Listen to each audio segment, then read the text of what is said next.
Morning. It's always so good to be here. I probably should move this, right? Yeah. You want to turn it? Yeah. All right, let's just move all these things here. Thank you, Michael. That's such a powerful song. It's one of my favorites. I just always love that song. So to lead into that, let's ask, who in your life has lifted you up beyond what you thought you were capable of? Who was by your side in some of your darkest of hours? You might be thinking, oh, my dog. Well, yeah. Yeah, of course.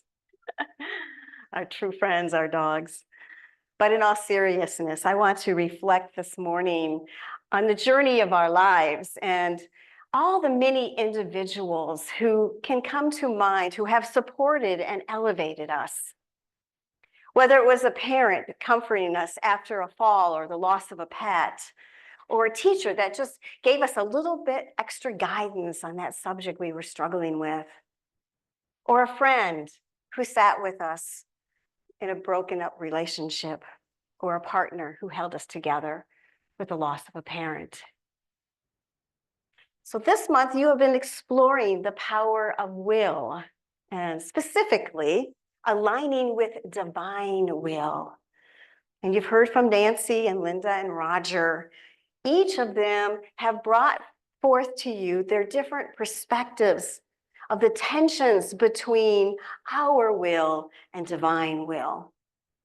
And it's an understandably complex idea, considering our free will, our egos, and what we perceive as God's will, right? So this morning, I'm going to take a little different approach on a topic that we often avoid, much like Brussels sprouts on the dinner table. And that topic is our willingness to grieve. We don't talk about it much. And you may be thinking, well, what does our willingness to grieve have to do with divine will? I would suggest that has a lot to do with it, because what do a lot of people say when someone has a loss? It was God's will. One of the worst things you can ever say to anybody who is grieving, by the way. And I don't believe that it's true either. This idea that God, whatever you prefer to call the name of the divine, that God would cause evil things to happen is an ancient idea from the Old Testament. God doesn't create injustice in our world, or homelessness, or addiction, or even war. Humans cause all those things. God does not bring about tragedy, only healing. And I believe that as we learn to align with that universal good that we know, our source of good, that's when our healing actually begins. You know, in Western society, grief is something that we tend to shy away from. Our instinct is just to block out pain and suffering, right? Why is that? Well, because we often don't know how to handle it. And perhaps we fear that grief makes us look weak. And let's face it, we avoid it because we don't want to feel pain. It's not one of the pleasant things in life. We instinctively try to protect ourselves from pain. We are taught to be strong, or we're told, that's enough, just get over it. Right? I've been told that. Our society does not honor grief. But many cultures around the world welcome and they even celebrate grief. But in our culture, we tend to squirm when someone is grieving. We don't know what to say to them. And so we avoid it altogether. We often avoid our own grief, burying it deep down inside of us. And we just dig that big old hole in our consciousness and we bury it. Well, that is until it comes up at sometimes the most inappropriate ways. because those layered pieces of grief that you bury are going to show up in your life. See, life is full of joy with countless moments of celebrating. Yet there is a litany of experience that causes us suffering and pain, both individually and collectively.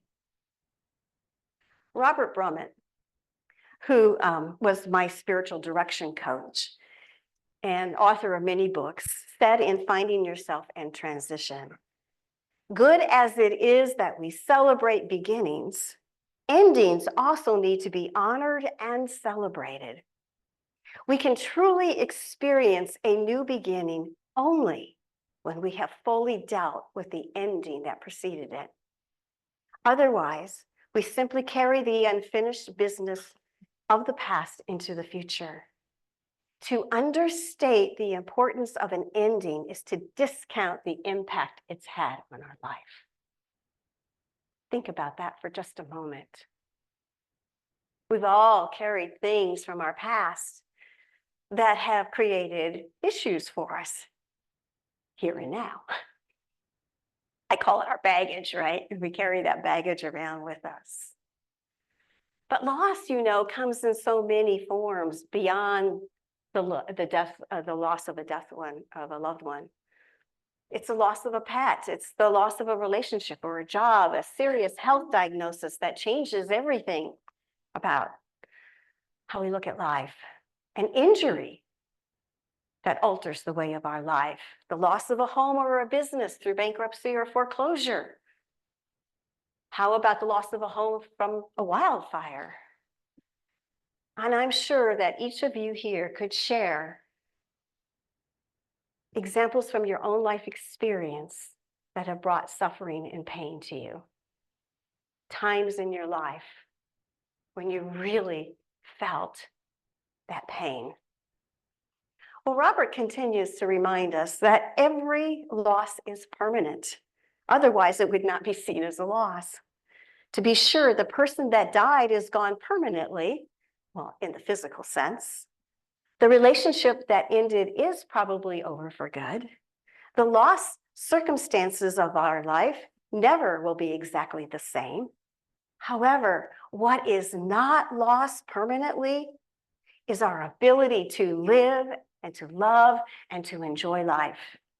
In truth, as we accept the endings as part of a greater life process, we ultimately increase our ability to live and love and enjoy life, right?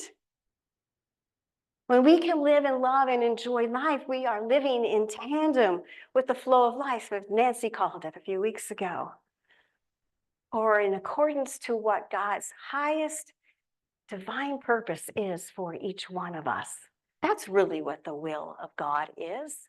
It's for us to live fully in that highest divine purpose that we're each and individually called into.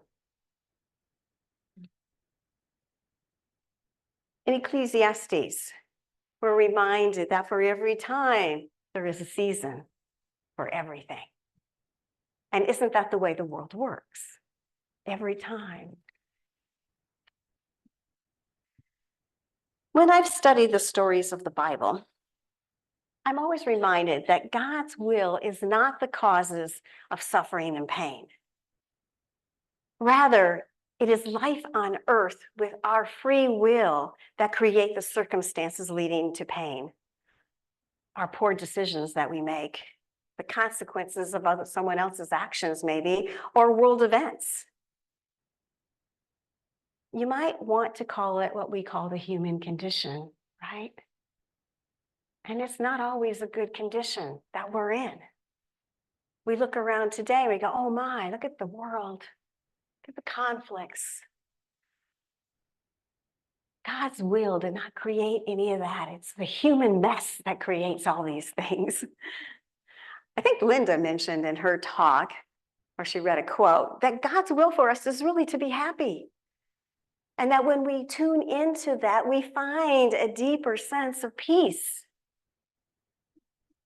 We find that we only have control of our thoughts and our life. So let's have a little fun.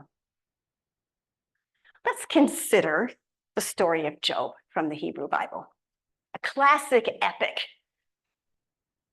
Poor Job, he's the subject of an experiment between God and Satan. If he were around today, I know that Job would have his own reality show, and it would probably be called Survivor of the Dung Pit. Poor Job. But Job tells us a story of a righteous man who was blessed with 7 sons and 3 daughters, and abundance of livestock and servants. He was wealthy. And literally, with the wave of a hand, he lost it all.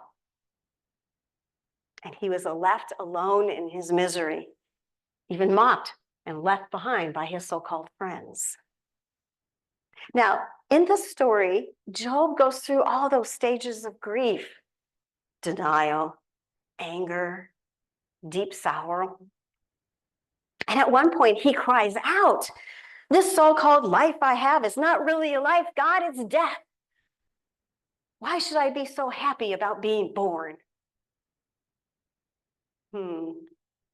Perhaps some of you have been there, in the darkest depths of sorrow and despair, feeling utterly as though you were so alone and God is nowhere in your life. My favorite movie is It's a Wonderful Life.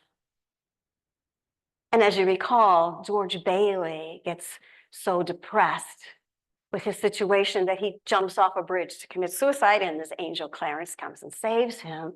And he says, "I wish I had never been born." And then Clarence shows him what the world would be like and all the cause and effect of events that would have happened had he not been born. Sometimes we feel that sadness. We hold on to that grief or depression or what is causing us to say, "I wish I had never been born." But we don't really mean that, because we know that if we hadn't, we wouldn't also enjoy the beautiful things in our life, our friends, our family, all the joyous times that make us sing and dance.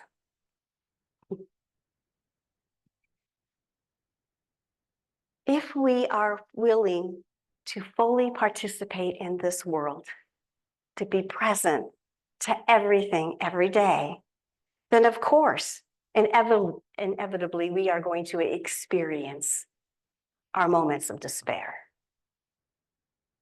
All the great spiritual traditions teach us that walking through the valley of the shadow of death transforms us. Things are different after we've walked through our journey. We are different. We can't help but being changed by the events that take place in our life. We may see the world in a new light. You know, Job never cursed God. He suffered in faith and in trust that there was something higher to come out of this. And like any classic epic, Job's story has a happy ending. His fortunes are all restored because of his unwavering faith. However, for us, I don't think in real life that's always necessarily true, right? Things aren't really restored as they were before a tragedy or a loss. And they can't be, because, as Robert said, loss is permanent. It's what we do with it afterwards that changes us fully and helps us live. We find a way to be renewed and transformed, and we find our way back to that flow of life, as Nancy's story shared with us. Because you know, the good is always awaiting us in the storehouse. Grieving, my friends, is a necessary process for complete healing. We talk about healing a lot in Unity. Healing prayer, healing thoughts, But if we don't grieve, we're not going to completely heal. Because healing must come not just from the mind, but in our bodies, in our soul, and as part of our spirit. From one of Richard Rohr's meditations is this: grief is not a problem to be solved or a malady to be cured. It's a sacred reality to be entered.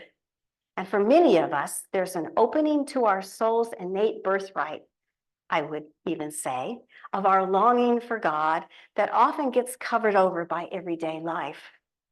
When we experience a profound loss, it strips us of those coverings, granting us special access to a profound, loving intimacy with the divine.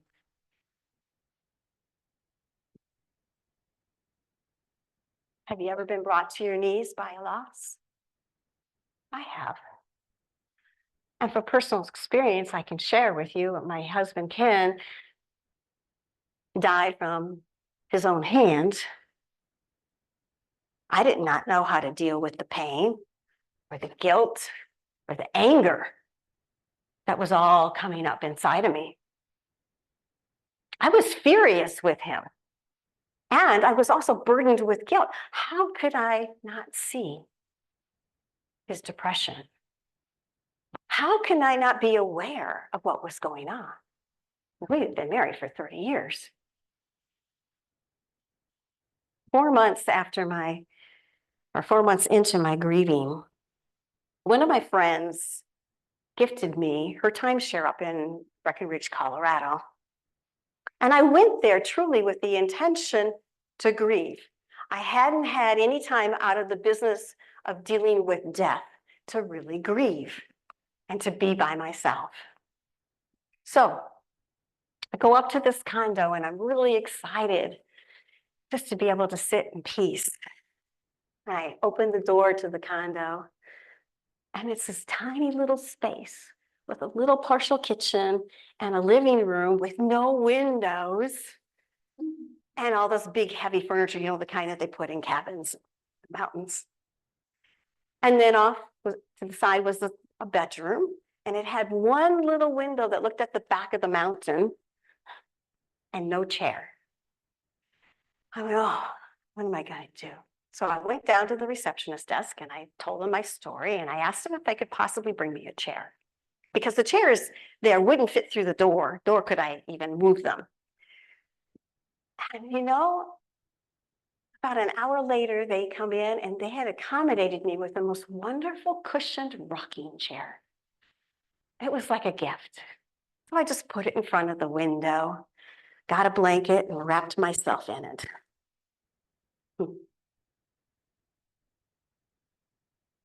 And I sat there and I looked out that window. And what my view was were these amazing trees, ponderosa or lodgepole pine trees that were standing over me. And I just sat there in that rocking chair and I stared out at the trees.